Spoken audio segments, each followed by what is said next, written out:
Good afternoon. I am James Wright, a reporter with the Washington Informer newspaper, and I have a very special guest today. This is the interim U.S. Attorney for the District of Columbia, Mr. Edward Martin. Mr. Martin, how are you today, sir? I'm doing great. Nice to be with you, Mr. Wright. Thank you for having me here and having me in your studio. And the Informer, I know, is 60th anniversary year this year, so it's great to be with you, and I'm looking forward to our conversation. Well, first of all, let's just say that you were appointed by Attorney General Pam Bondi, not necessarily the president, even though he had the support, right. You're right. Pam Bondi, to be the interim U.S. Attorney for the District of Columbia. Why did you accept that job? Well, let me clarify one thing. You're exactly right. The statute under which I was appointed is the Attorney General gets to appoint. Pam Bondi wasn't in yet as Attorney General, so It was the acting Attorney General who appointed me. And, after the election in November, I wanted to get this job. I've lived out here near Washington, D.C. My family and I live in Virginia about 6.5 years now. And the best years of my life with my wife and our family were when we lived in St. Louis in Missouri. Yes. We loved the city of St. Louis. We lived in the city. And I had this really wonderful experience of being involved in city government. I was appointed chairman of the Board of Elections. I was involved with the police board. I love being in the city. And when we came out here to Washington, D.C., my office was up on Capitol Hill, kind of near St. Joseph's Church. And I loved the idea of being the U.S. Attorney for D.C. because it's the best job in America. You're the district attorney for all of the local crime, and you're also the federal prosecutor in the greatest city in the world, Washington, D.C. So I asked to do this job, and I was told that there was another local D.C. lawyer who wanted to do this job. And just a few days before the inauguration, I got a call, and they said, that gentleman or gentle lady, I don't even know who it was, couldn't do the job, and would I put my name in the hat? And the hopper to do that, and I said yes, I would. And so I had thought about it a lot right after November, and I thought, what's the job like? Because in St. Louis, I loved being a part of that city and the environment, and in St. Louis, it's all Democrats in charge, and kind of finding ways to work together. And so I was looking forward to it. And so when they said, would you do this? I said, sure, and it's been a wonderful experience. Well, wait just 1 second. You do not have experience working as a prosecutor. Of course, you're not a judge. You do practice law, but it's not criminal law. Correct. It tends to be in terms of politics and elections and activism, which is fine. But why U.S. Attorney for the District of Columbia? You are not a district resident. You are a resident of Great Falls, Virginia. Nice place, but it's not in the district. Yeah. Why this job? Well, first, let me clarify that the U.S. Attorney for D.C. can reside within 20 miles of the district. So that was by design in the law. So it does, just in case someone thinks that the eligibility requirements. Look, managing an office, my predecessor didn't go in the courtroom. Now, he was a prosecutor in the past, but he didn't go in the courtroom while he was U.S. Attorney. It's a management job. It's a management job. It's a vision job. We have almost 750 employees. Almost half of them are lawyers, and much of the work is criminal. But there's also a lot of civil work, meaning civil cases. All of the government's FOIA cases, for example, go through our office. And then a whole chunk of it is about sort of policy. So I thought to myself, I do have the credentials as an attorney, to tell you that, to be candid with you. One of the great credentials of this level of work is to have clerked on the, and I clerked on the Court of Appeals, the Federal Court of Appeals, for a really brilliant judge. And that training, you see the system very clearly during that. I did 1 year. And so many years ago, I was a chief of staff to the governor in Missouri. And I had a experience of managing two things about that: managing a complex staff, but also having a principal, meaning the governor in that case, who gives you the vision. In this case, I'm in the executive branch, and the president and the attorney general give you the vision. They say, this is how we want you to look at things. Now go do that. And I think I can do that pretty well. One of the things that you made it clear is that you want to get guns off the street. And let me let you in on a little secret. Not only do conservatives want to get guns off the streets of DC, so do liberals. Yeah. So, but here's the problem. The problem is that you touted a statistic that you had 18 felony gun arrests last month. Well, congratulations, but here's a problem with that. They were all black men. Yeah. So is this really just another unveiled war on black men? Well, listen, I'm talking to the Informer, not the Washington Post, because I think they did that. That was their article, and they wrote that. It was very unfair. First of all, I never asked who was arrested. I didn't know they were only African Americans. I still don't really know for sure. I think we'll arrest anybody that has a gun, that's treating people poorly, that's in the wrong place at the wrong time. I just don't think that's a criteria. But I will say this. I was over in the 8th Ward down here, and I got a question from somebody who said a similar thing. He said, look, remember that when you're coming into the neighborhood to try to get these bad guys, mostly guys, that's a lot of our community. And what are we going to do about that? Are you for diversion programs? Are you for rehabilitation? Yes. And I said, you all have to challenge me. Mr. Wright does. This guy has to say, hey, are you thinking of this? Because it's not good enough just to take off the streets a bunch of young men, a lot of young men, and they're all young, as you point out, in this case, African-American men.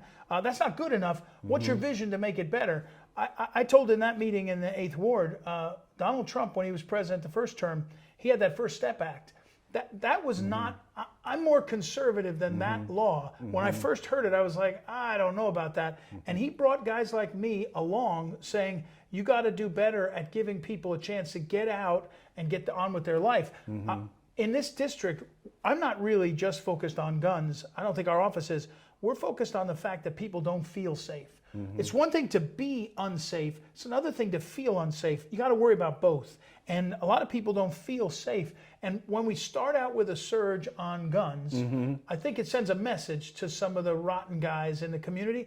But we also have to improve the robberies. We have to improve the burglaries. People need to have the quality of life be higher. And so it's not one thing only.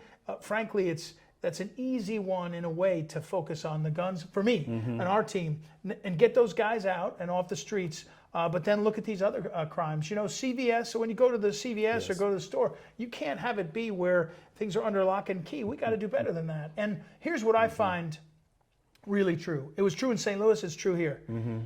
The political class gives up on the neighborhoods where regular people live. In St. Louis, it was North Side. The North Side. Here, it's 7D and other places. They just say, well, it's so dangerous, it's so hard. And they start talking about other stuff. I think we owe it to the people of this district to come in here and figure out how to make it better, make it safer. It's not easy, but I think we can do it. Well, the inference is that you're going to over-police Ward 7 and Ward 8, which are predominantly black, and you're going to under-police Ward 2 and Ward 3, which are very affluent and majority white. Is that true? Well, I hope not, but guys like you, Mr. Wright, and others can keep holding me accountable, right? I think we just changed the rules of papering, charging or not charging, to charge a lot more misdemeanors. And I'll tell you, there's a famous car company, you may have heard of it, I won't say it, where somebody was walking along in one of those more affluent districts, and they were defacing those cars. They're going to be charged, and they're going to be charged with misdemeanors if that's all we can get. But we're going to do it. I'm for holding everybody accountable for breaking the law, and so I do think it's when someone has a gun and they're in neighborhoods where the grandma or babies are in danger. It's a higher priority because they die, and it's real scary. But no, we're going to hold them accountable everywhere, and I think you'll see that. I hope you'll see it. And when it's not true, you come at me to say, "Oh, are you paying attention to this?" I do think that in this town, Washington D.C., we have to keep it safe. We also have to be real. Both parties have people who take advantage of the system. I'm talking about the politicians and the lobbyists and all that, and they ought to be held accountable too. And so I think we need to be, one good thing about not being an insider, which I'm not, is I don't owe anybody anything. And I think we can hold them all accountable, and I think we will. In possession of marijuana, it's kind of murky here in the district in terms of the legalities, in terms of the criminal legalities.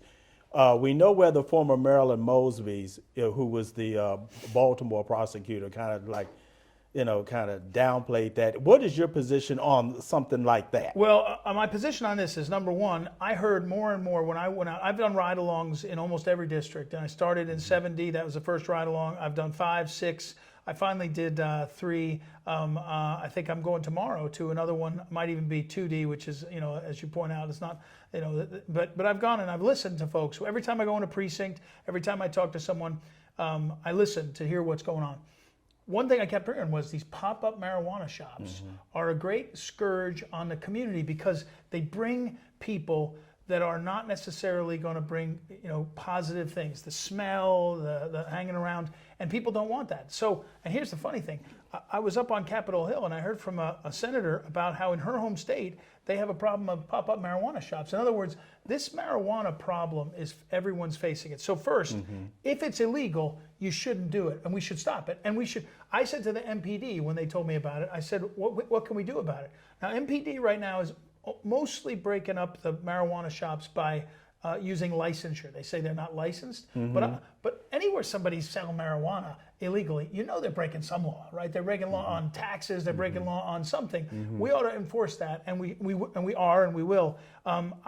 Look, I'm not a fan of marijuana. I know the world and America has legalized it in lots of places. I'll tell you this: I've grown to understand over the last years that we have to be careful about how the drug laws are enforced against communities, right? And I've heard that and I've learned it. But when it comes to marijuana, again, we ought to enforce the law. If it's legal for some reason, medicinal or legal amounts, I guess we have to live with it. But if it's not legal, we have to go after it. And I think white, black, brown, whoever, if they're breaking the law on marijuana, we should charge them, and we will. Well, in terms of politics, you just prosecuted a young lady who defaced an exhibit at the National Gallery of Art. Yeah. Now, why did you do that? Wasn't that a waste of resources? You have people out here getting shot. Yeah, well, you get people getting stabbed, but you're wasting I don't want to say waste, but you are using prosecutors' energy for that when people are being hurt criminally. Fair point in terms of making priorities. I agree with you, but I think the priority in this case, look, at Union Station or Columbus Circle, people defaced, Hamas protesters defaced that thing. We charge them. They defaced this incredible work of art. We charge them. I mentioned a car company, which shall remain nameless because we haven't charged it yet. We're going to charge that. If you mess with people's property, you should pay a price. And my thing would be raise the cost of being a jerk. That everybody feels that in the community. And I don't. If you were going to say to me, "Hey Ed, you're running off and you're enforcing the law against people that are doing graffiti in an art museum, and you're not down here doing gun cases in our community," then I'd say, "Okay." But we're down here. We're moving our resources to the community at a higher rate than anybody has. And by the way, one reason we can get away with that is because we can say to people, "We're not on a hiring freeze." Washington, D.C. U.S. Attorney's Office, no hiring freeze. The rest of the country, my colleagues, all on a hiring freeze. Okay. And the reason why is because the president said, make this place safe. Now, you could say, right. Why does he want it safe? He wants it safe because he wants the world to come here for America 250, the celebration of America's. But my thing to people is, I said to the mayor, I said to the chief of police, if somebody wants something to happen, let's demand the resources to make it happen. And so we're hiring prosecutors, we're hiring investigators, we're hiring people to keep our city safer, and we're moving the resources into here. And, I'm glad you're asking me that, and I'm glad people are saying, hey, watch out. Now, I'm going to be careful how I do this. My predecessor charged 1,500 cases of what he called an insurrection. I disagree. We can have that discussion if you want. But I also think that's a lot of resources in a city of 700,000+ people where you're focused on out-of-towners and the politicians. And I'll be honest, the politicians and the out-of-towners, and by the way, if you hit a cop, you deserve to be punished. If you break a window, be punished. But 1,500 charges, all the resources, they moved people from in my office into this case. And meanwhile, down here, they're prosecuting one gun case a month, maybe 2, 40 for the whole year. We did 35 last month. just us. So priorities, show me what you do and I'll show me who you are. Don't tell me what letters behind your name and pretend you care. I learned that in Missouri. Well, we'll get to January 6th later Okay, on. all right. But I do want to make sure that you talked about hiring. Now, as you know, you told allegedly told the dean at the Georgetown Law Center that you are not going to hire anybody from Georgetown Law Center because they embrace DE&I. Yeah. Now, here in Washington, we are blessed to have two predominantly black, well-respected law schools at Howard University and the University of the District of Columbia. You're not going to hire at UDC or Howard? I'll take both of those. So guys from that school, I'll take. What I said to the dean was, you're teaching programs that you have a program, and I had someone come to me and talk about it that are DEI. Now, the President of the United States said we're not going to have DEI for people getting grants. We can debate about that, but he said it from the beginning and he ran on it. And what I actually said to the dean was, if you're training people like that, I have to hire people. I want to know how well formed they are. And to be frank with you, Howard University says we're coming from a historically black university. This is who we are and how we're training. You know what you're getting. And those people, they're sophisticated. It's a part of what their mission is.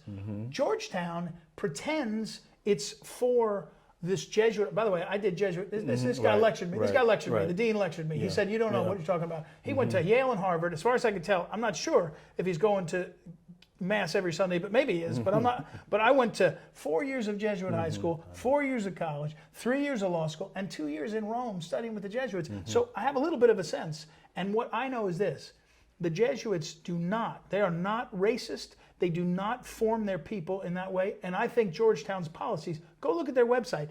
It's classic liberal guilt. Instead of helping people, they claim they're for people by putting names on them. And it's a setup. Anyway, he showed himself. By the way, let me say, I can't do it any other way. Georgetown's they're begging for help now because they know they got a problem. They're begging. Not that guy. That guy thinks he's cool, the dean. The rest, they're coming because they know they need to be a university that's for everybody. So we have Howard University grads. We've got people. And by the way, I'll let you know a secret. Some of the grads that went to Georgetown, they came into the process and they said, "Can I please interview? I'd like to be considered because I don't buy into that, and I want to be a part of the team." And we've hired people. We've hired people. So when they're threatening this and that, I think they're small people, and I'm more interested in trying to make a big community. But let's be honest. If you are a graduate of George Mason University, you have the Antonin Scalia School of Law. You have a leg up, don't you? In my office? Yes. No, I mean, you have a leg up in my office if you're really smart. And we have people, today we had a kid that we offered a job to from Catholic University. Last week, a woman from Ave Maria University, Catholic school. We have this system. So my office is the greatest law office in the world, and the people there are the best.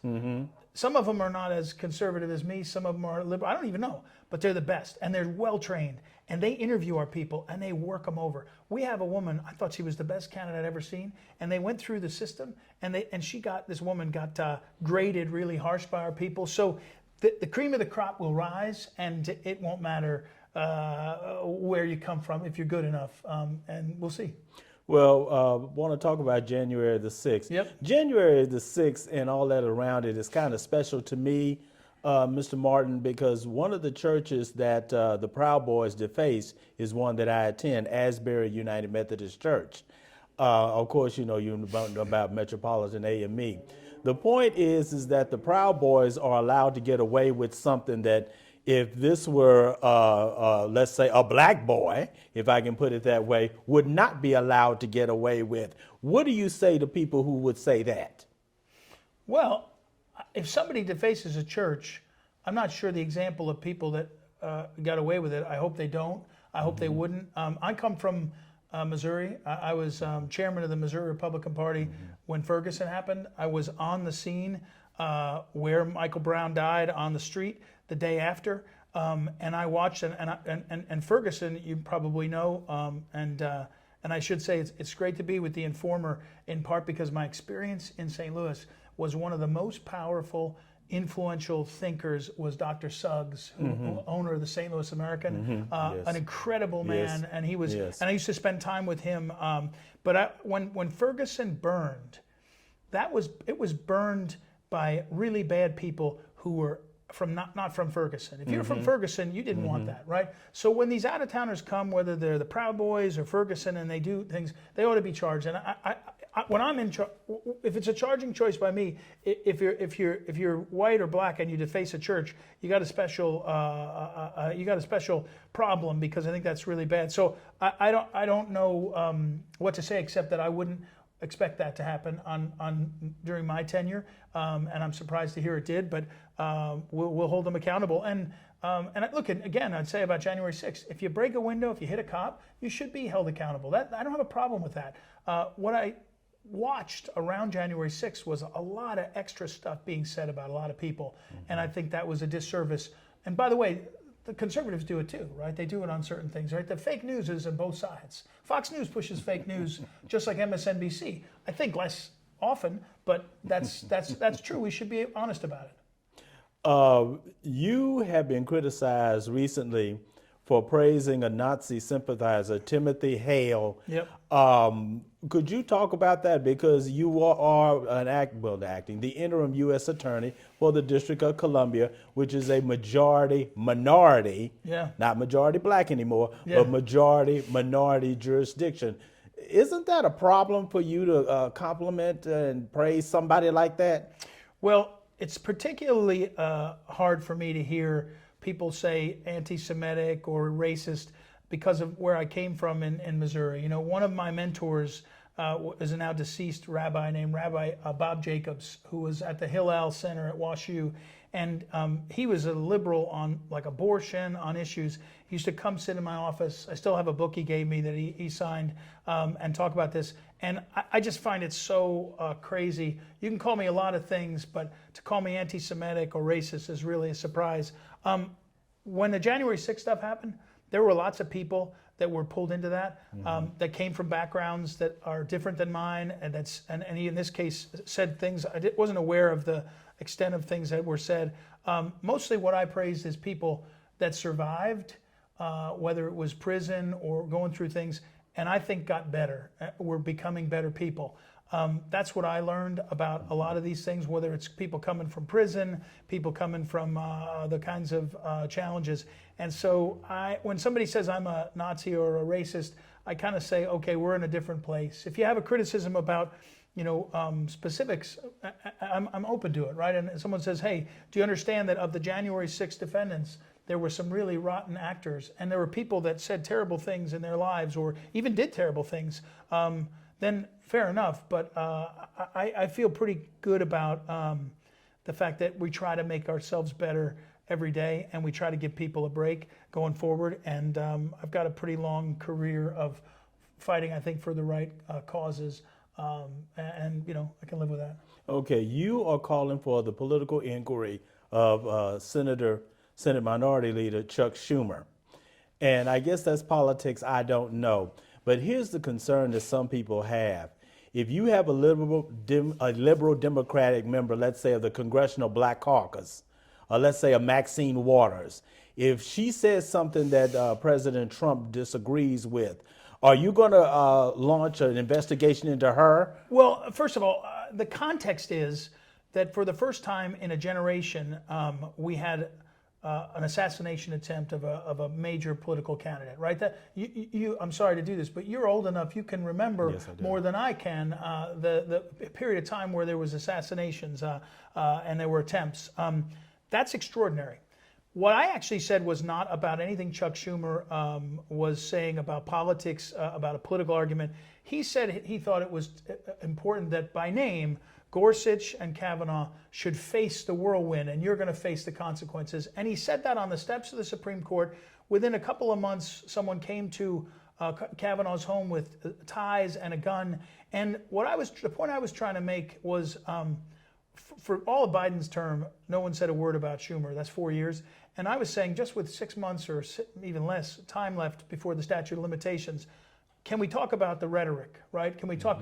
Congressman Garcia, I think his name was. I wrote him a letter too. He went on TV and said we should bring, tools or weapons to get Elon Musk. Very specific. Now, the law of this is that Chuck Schumer did not break the law. Ultimately, the decision that I made was, even though I didn't like it, I thought it was really bad. But he didn't break the law. But I do think we're headed towards a direction where there's way too much rhetoric of violence, way too much rhetoric of people aimed at one another. So Maxine Waters or anybody else who has opinions that the president doesn't like or I don't like, that's free speech and protected. But I think when it comes to specific threats, and by the way, we should do it to Republicans too.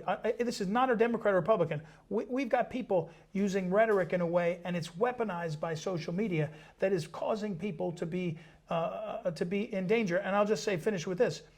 I've been clear to my staff that they've been targeted. We've had AUSAs who've been doxxed and all this. We have to protect each other.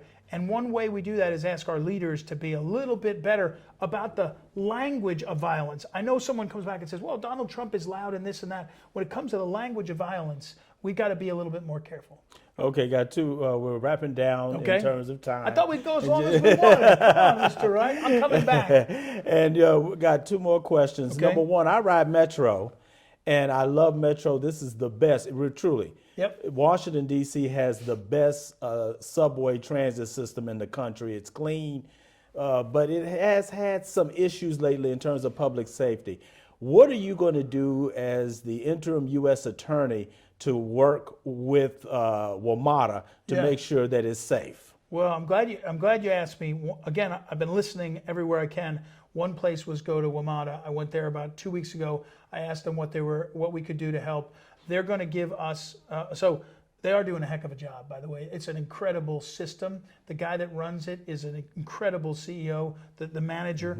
Also, they've got some really great chiefs of the police with very few officers. They do a heck of a job. They move 1 million people a day, and they have maybe 3 crimes. Now, the problem is, as I just heard this yesterday, the chief said, those crimes can be really scary if you're stuck in a car on a metro with somebody who's so that it can be terrifying. A couple of things we can do concretely. One is we can charge the nuisances. If you fare jump, it's a citation. But now if you fare jump 3 times, you can be charged with, you can escalate things to a misdemeanor. Okay. Just 2 weeks ago, WMATA board met, and we supported this, and they said we can ban people from the metro. Now, you say, what does that mean? It's important because if you're one of these real wacky people that does terrible things, and these are sexual assault kind of crimes, exposure mostly, they can ban you. Then if you come back, I can charge you with trespass, and I can get you out of the system, because if I'm just charging, if just their citation for something, they keep coming back. One guy did this to women 3 times in one day. So I give credit to WMATA for saying we're going to ban people. Slightly controversial. Some of the city council was like, wait a second, how's that going to work? But it was basically aimed at these sexual deviants who do these things. And I committed that we would charge them and we would take them, take the time. Sometimes the prosecutors in my office are so talented and so big time, they want to take big cases and they want to win them. And I don't care about winning. I care about volume because we need to get, and I also care about quality of life. I want people to say, if you get a misdemeanor for being a jerk on a WMATA, you're going to get charged and your life is going to be a pain, even if you don't get jail time. Just like if you're, carjacking, you're going to get, it should be what's good for the goose is good for the gander. And so WMATA, I'm encouraged by that. The second thing is, as the volume goes up with WMATA, Cherry Blossoms, they had a huge crowd, right? We're going to have the World Cup of club soccer this summer in DC. When they have surges of riders, we can help staff them with our lawyers prosecutors being available to charge fast so that you can keep the system moving. So, but they're very impressive. And I don't want to leave aside the buses. They do a hell of a job with the buses, and we need to support that also because, as you know, and we could talk about, lots of the community that needs the buses, they're using it for work. They're not using it because they want to go to the Cherry Blossoms. They need to get back and forth to work. Last thing I'll say is some of the worst stations. One of the worst stations is down here, and in this neck of the woods where the Informer is. We've got to do what we can to surge that, to try to protect people, to make it accessible so people can do it. I think WMATA uses they hire off-duty MPD to surge it. I think we've got to be one to support that. Okay, we're wrapping this up. Thank you for coming to speak with us, Mr. Martin. You're white. Yeah, You're from the Midwest. you noticed, yes. And Male. you don't fit the let's say the profile here in Washington D.C. What is your message to Washingtonians in terms of why, what you want to do as the U.S. Attorney for the District of Columbia? Well, I'll let you in on a secret. I actually grew up in New Jersey. Don't tell anybody. I was in Missouri. I was in Missouri for 25 years, but I grew up in New Jersey. And one of the greatest experiences of my life, I lived in a little town way out in the country. My parents, who were from Irish Americans, they were from near Newark. They put me on a commuter train for high school, and I went in from my little town to Newark, New Jersey, and into Jersey City for high school. It was a school that was a lot like Gonzaga, in the inner city. Okay. And that was eye-opening for a kid from the country. Gave me a lot of confidence, gave me a lot of kind of insight, and it was just a great school and a great experience. I would say to the people of the district that you can judge someone by whether they show up. And I'm going to show up. And I'm going to show up and I'm going to hear, like I did in Ward 8, when somebody says, you're wrong about that, or I'm going to be showing up with you.